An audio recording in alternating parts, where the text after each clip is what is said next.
ഒരു ചെറുപ്പക്കാരൻ സ്വന്തം ഉമ്മനി കുടുംബത്തിലെ ബന്ധത്തിലെ പലരെയും നിർവികാരനായിട്ട് വെട്ടിക്കൊന്ന് പോലീസ് സ്റ്റേഷനിൽ പോയിട്ട് ഞാൻ കുറേ ആൾക്കാരെ കൊന്നിട്ടാണ് വരുന്നത് എന്ന് അഭിമാനത്തോടു കൂടി പറയുന്ന ഒരു നാട്ടിലാണ് നമ്മൾ ജീവിക്കുന്നത്. കുറച്ചു മുമ്പ് നമ്മൾ കേട്ടതാണ്, രോഗിയായി കിടക്കുന്ന ഉമ്മയെ ഇതുപോലെ ഒരു ചെറുപ്പക്കാരൻ തന്നെ വെട്ടിക്കൊന്നിട്ട് പറഞ്ഞത്, എന്നെ പ്രസവിച്ചതിനുള്ള സമ്മാനമാണ് എൻ്റെ ഉമ്മക്ക് ഞാൻ കൊടുത്തത്. അപ്പൊ ഇത് നമ്മുടെ നാട്ടിൽ ഇപ്പൊ നടന്നുകൊണ്ടിരിക്കുക. മറ്റതുപോലെ ഇങ്ങനെയുള്ള വെട്ടിക്കൊല്ലലും വെടിവെപ്പും ഒക്കെ നമ്മൾ കേൾക്കലോ അല്ല അമേരിക്കയിലോ അതല്ലെങ്കിൽ ഏതെങ്കിലും യൂറോപ്യൻ രാജ്യങ്ങളിലോ ഒക്കെയാണ്. നമ്മുടെ നാട്ടിൽ ഇത്തരം വാർത്തകളൊന്നും സമീപകാലം വരെ നമ്മൾ കേട്ടിരുന്നില്ല. അപ്പൊ നമ്മളൊക്കെ ഞാൻ അഭിമാനത്തോടു കൂടി പറയും, നമ്മുടെ നാട് വളരെ സാക്ഷര കേരളമാണ്, സാംസ്കാരികമായ നാടാണ് എന്നൊക്കെ നമ്മളിങ്ങനെ അഭിമാനം കൊള്ളും. നമ്മൾ മാത്രമല്ല, നാട്ടിൽ പുറത്തുള്ള ആൾക്കാരും നമ്മളെ കുറിച്ച് അങ്ങനെ തന്നെ പറയും. വിദേശത്ത് പോയാൽ മലയാളി എന്ന് പറഞ്ഞാൽ വലിയ അഭിമാനത്തോടു കൂടിയാണ് അവരും പറയാം, മലയാളികൾ നല്ല ആൾക്കാരാണ് പറയുന്നത്.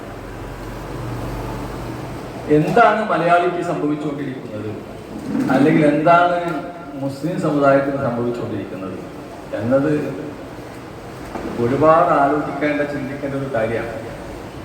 സത്യത്തിൽ സ്വന്തത്തോട് ഏറ്റവും കൂടുതൽ വെറുപ്പ് തോന്നിയ ഒരു ദിവസമാണ് ഈ വാർത്ത കേട്ടപ്പോൾ. എനിക്ക് എന്നോട് തന്നെ കുറിച്ചും തോന്നി, എന്താണ് നമ്മൾ ഇത്രയും കാലമായിട്ട് 10-30 കൊല്ലത്തിലധികമായിട്ട് നമ്മളടങ്ങുന്ന, ഞാനടക്കമുള്ള നമ്മുടെ പ്രബോധക സംഘം പ്രസ്ഥാനം, അതിലെ നേതാക്കന്മാരും പണ്ഡിതന്മാരും ലക്ഷക്കണക്കിന് പ്രവർത്തകന്മാർ, ഇവർ നാടുനീളെ പ്രവർത്തിച്ചുകൊണ്ടിരിക്കുന്ന ഈ നാട്ടില്, ഞാൻ ജീവിച്ചുകൊണ്ടിരിക്കുന്ന നാട്ടിൽ, നമ്മൾ ഓരോരുത്തരും ജീവിച്ചുകൊണ്ടിരിക്കുന്ന നാട്ടില് ഇങ്ങനെ ഒരു ഉമ്മക്ക് മകന്റെ അടുത്ത് നിന്ന് രക്ഷ കിട്ടാത്തൊരവസ്ഥയുണ്ടെങ്കിൽ ആരാണ് അതിന് മറുപടി പറയേണ്ടത് എന്ന് ഒന്ന് ആലോചിക്കുന്നത്. നമ്മൾ രക്ഷപ്പെടും. ആഫ്രിക്കയിലെ ഫിലോസഫിയിൽ ഉബുണ്ടു എന്ന് പറയുന്നൊരു വാക്കുണ്ട്.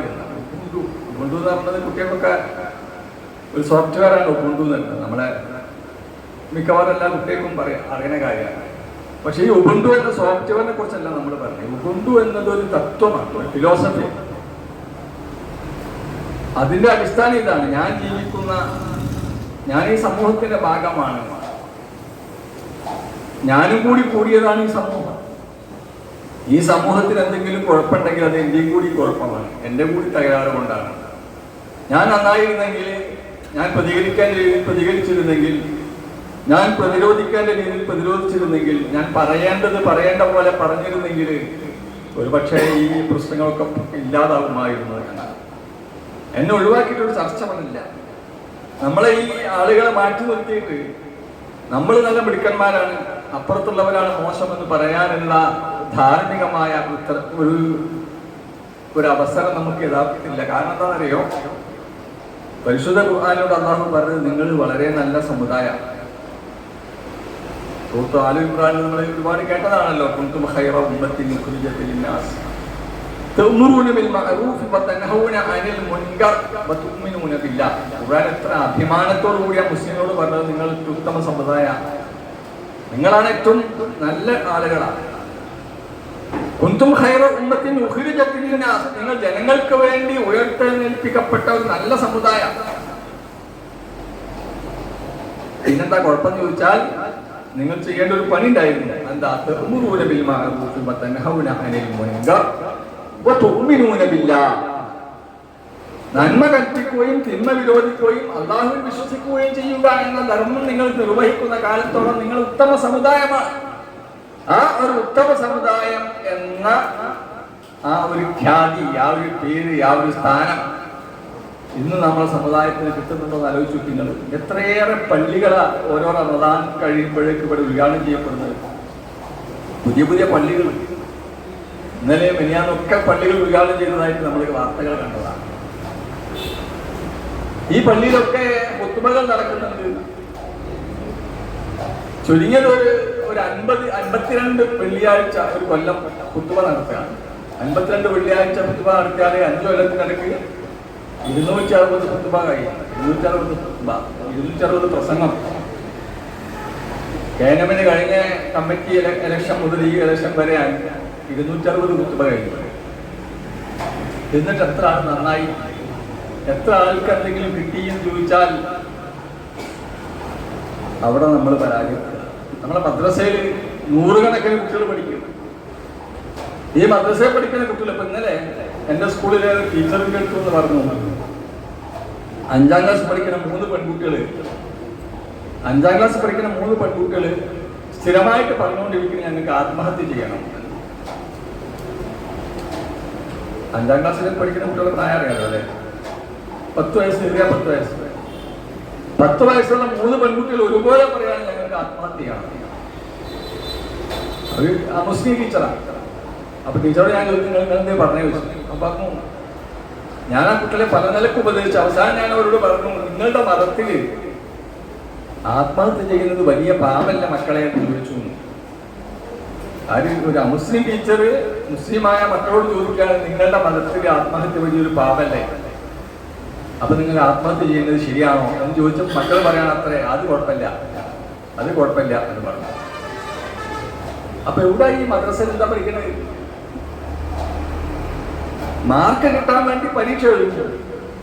മാർക്ക് കിട്ടാൻ ഞാൻ മദ്രസ പഠിപ്പിക്കുന്ന അധ്യാപക കുറ്റം പറയുന്നല്ലോ കേട്ടോ. നമ്മളിപ്പോഴത്തെ നടക്കുന്നത് എന്താ നമ്മൾ അറിയണം. ശരി, മദ്രസയിൽ പഠിപ്പിക്കപ്പെടുന്നു, പാഠങ്ങൾ നടക്കുന്നു, അവിടെ പരീക്ഷ നടക്കുന്നു, അവിടെ ഏറ്റവും നല്ല മാർക്ക് കിട്ടിയ കുട്ടികളെ സെലക്ട് ചെയ്യുന്നു, സമ്മാനം കൊടുക്കുന്നു, ഖുർആൻ പഠിക്കുന്നു, ഖുർആൻ പഠിതാക്കൾ ഉണ്ടാവുന്നു, ആയിരക്കണക്കിന് ഖുർആൻ പഠിതാക്കൾ. അപ്പൊ SSLC പരീക്ഷക്കൊക്കെ എത്രയേറെ ആളുകളാ പരീക്ഷ എഴുതി, എത്ര ആവേശത്തിലാ പരീക്ഷ എഴുതി.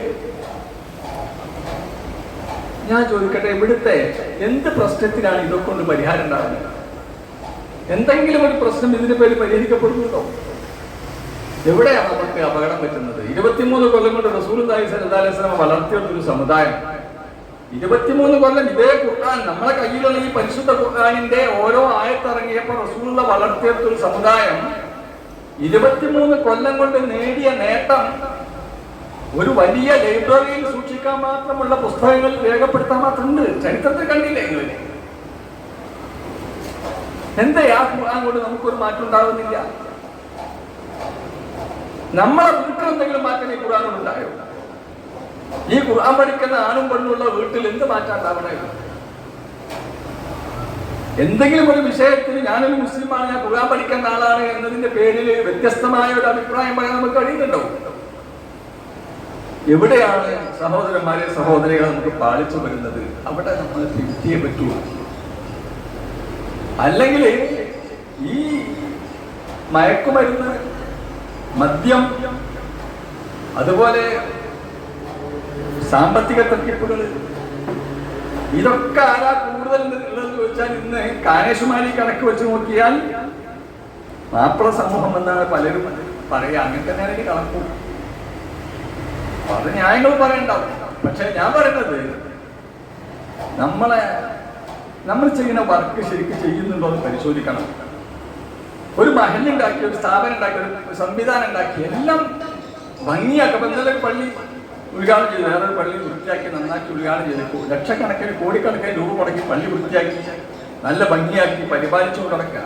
പക്ഷെ ആ പള്ളിയിൽ നിന്ന് കിട്ടേണ്ട വെളിച്ചം എത്രത്തോളം കിട്ടുമെന്ന് ചോദിച്ചാൽ നേരത്തെ കിട്ടേണ്ട പകുതി നോക്കണം. ഒന്നുമില്ലാത്തൊരു കാലത്ത്, അവിടെ ശരിക്കും ഒരു സാമ്യ പോലെ ഉണ്ടായിരുന്ന കാലത്ത് അവിടുത്തെ ആളുകൾക്ക് ഉണ്ടായിരുന്ന ഒരു ഭക്തിയും വിശ്വാസവും ദീനിനോടുള്ള താല്പര്യവും വീടുകളിൽ നടന്ന ദാവത്തും ഇപ്പല്ല. മർഹൂം AP അബ്ദുൽ ഖാദർ മൗലവി ഒരു കഥ പറയാനുണ്ട് പണ്ടൊക്കെ. അദ്ദേഹം പറയുന്നത് ചോദിച്ചാല്, ഒരു ഇടവഴി തുടങ്ങുന്നിടത്ത് ഒരു വീടുണ്ട്.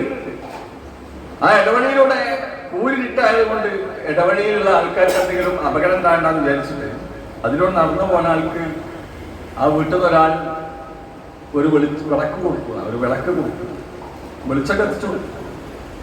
എന്നിട്ട് പറഞ്ഞ് ഈ വെളിച്ചത്തിന്റെ പ്രകാശത്തിൽ വേണം നിങ്ങൾ നടന്നു പോകാൻ. അങ്ങനെ വിളക്കുമായിട്ട് ഇയാള് ഇടവഴിയിലൂടെ പോവുക. അപ്പൊ ചെറിയ കാറ്റിങ്ങനെ അടിച്ചപ്പോ മുമ്പെടുത്ത് പൊത്തി പിടിച്ചിട്ടാ പോണേ. കാരണം വിളക്ക് കെട്ടുപോകാൻ പാടില്ല. വിളക്ക് കെട്ടാല് ഇരുട്ടായി പോവല്ലോ, ഇരുട്ടായാൽ പാമ്പ് കുത്തുമല്ലോ, അതാണ് ഇപ്പൊ പ്രശ്നം. അങ്ങനെ വിളക്കിനെ സംരക്ഷിക്കാനുള്ള ത്വരക്കിടയിൽ അദ്ദേഹം താഴേക്ക് നോക്കാൻ മറന്നുപോയി എന്നാണ്. അങ്ങനെ പാമ്പയാളെ കളിച്ചു എന്ന കഥ. ഇത് എന്താ സംഗതി ചോദിച്ചാല്, പള്ളി എന്തിനാണ് ഉണ്ടാക്കിയത്? ഇസ്ലാമിൽ പള്ളി അവസാനത്തതല്ല. ഈ പള്ളിക്ക് വേണ്ടി നമ്മള് പള്ളി അവസാനത്തതാണെന്നുള്ള ധാരണ പലയിടത്തും വളരെ ത്യാഗോജ്ജലമായ പ്രവർത്തനങ്ങൾ നടന്നിട്ട് പള്ളി സ്ഥാപിച്ച സ്ഥലങ്ങൾ ഇവിടെ നോക്കിയാൽ പള്ളി വന്നതോടുകൂടി പിന്നെ അത് അവസാനിച്ചു. പിന്നെ ഒന്നുമില്ല.